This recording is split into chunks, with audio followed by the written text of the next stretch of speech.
بسم اللہ الرحمن الرحیم۔ اہل بیت علیہم السلام کا گھرانہ وہ سرچشمہ ہدایت ہے جہاں سے معرفت، تقوی اور حسن اخلاق کے دریا بہتے ہیں۔ یہی وہ مقدس ہستیاں ہیں جنہوں نے دین اسلام کی تبلیغ کی، انسانیت کو حقیقت کی راہ دکھائی اور لوگوں کو اخلاص، تقوی اور قرب الہی کا درس دیا۔ ان کا ہر فرمان حکمت اور بصیرت سے لبریز ہوتا ہے اور ان کی ہر نصیحت انسان کی زندگی کو سنوارنے والی ہوتی ہے۔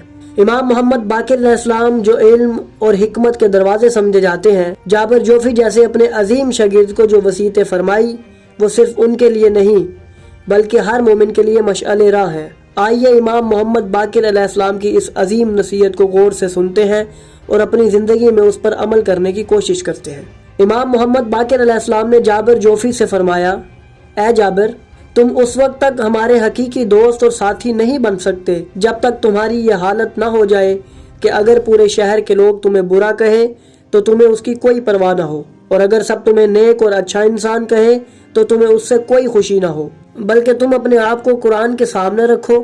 اگر تمہارا راستہ قرآن کے مطابق ہے، اگر تم قرآن کے بتائے ہوئے احکامات کی پیروی کرتے ہو، جس چیز سے قرآن روکتا ہے اس سے دور رہتے ہو، اور جس چیز کی طرف قرآن متوجہ کرتا ہے اس کی طرف راغب ہوتے ہو، تو ثابت قدم رہو اور خوشخبری حاصل کرو، کیونکہ لوگوں کی باتیں تمہیں نقصان نہیں پہنچا سکتی۔ لیکن اگر تمہارا طرز زندگی قرآن کے مخالف ہے تو پھر وہ کون سی چیز ہے جو تمہیں مغرور کر رہی ہے؟ مومن ہمیشہ اپنے نفس کے ساتھ جہاد کرتا ہے تاکہ وہ اپنی خواہشات پر غالب آ سکے۔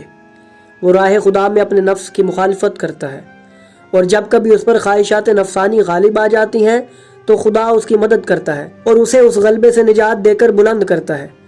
خدا اسے بخش دیتا ہے اور وہ دوبارہ اپنے آپ کو بیدار کر لیتا ہے۔ یہی وہ تعلیم ہے جو امام محمد باقر علیہ السلام اپنے چاہنے والوں کو دینا چاہتے ہیں کہ انسان ہمیشہ اپنے اعمال کو قرآن کی روشنی میں پرکھے اور اپنی خواہشات پر قابو پا کر راہ خدا میں ثابت قدم رہے۔ جابر جوفی کہتے ہیں کہ میں نے کائنات کے امام اپنے مولا امام محمد باقر علیہ السلام کی 20 سال خدمت کی۔ جب میں اپنے امام سے رخصت ہونے لگا تو میں نے ان سے کہا کہ مجھے کچھ نصیحت فرمائیے۔ امام نے فرمایا، اے جابر، کیا 20 سال ہمارے پاس گزارنے کے بعد بھی تجھے نصیحت کی ضرورت ہے؟ جابر نے عرض کی، جی مولا، آپ ایک ایسے بے کنار سمندر ہیں جس کی گہرائی اور حدود کو پا لینا ممکن نہیں۔ تب امام محمد باقر علیہ السلام نے فرمایا، اے جابر، میرے شیعوں کو میرا سلام پہنچانا اور ان سے کہنا کہ ہمارے اور خدا کے درمیان کوئی خاص رشتہ نہیں ہے۔ خدا کا قرب صرف اور صرف اس کی اطاعت میں ہے۔ جو کوئی خدا کی اطاعت کرے اور ہمارے ساتھ محبت رکھے وہی ہمارا سچا پیروکار اور دوست ہے۔ یہ عظیم وصیت ہمیں سکھاتی ہے کہ ایک مومن کے لیے اصل معیار لوگوں کی رائے نہیں بلکہ قرآن و سنت کی روشنی میں اپنی زندگی گزارنا ہے۔ خواہشات نفس پر قابو پانا، راہ خدا میں استقامت اختیار کرنا اور اپنی زندگی کو قرآن کے مطابق ڈھالنا ہی اصل کامیابی ہے۔ یہی وہ پیغام ہے جو امام محمد باقر علیہ السلام نے ہمیں دیا، اور یہی وہ راہ ہے جس پر چل کر ہم حقیقی کامیابی حاصل کر سکتے ہیں۔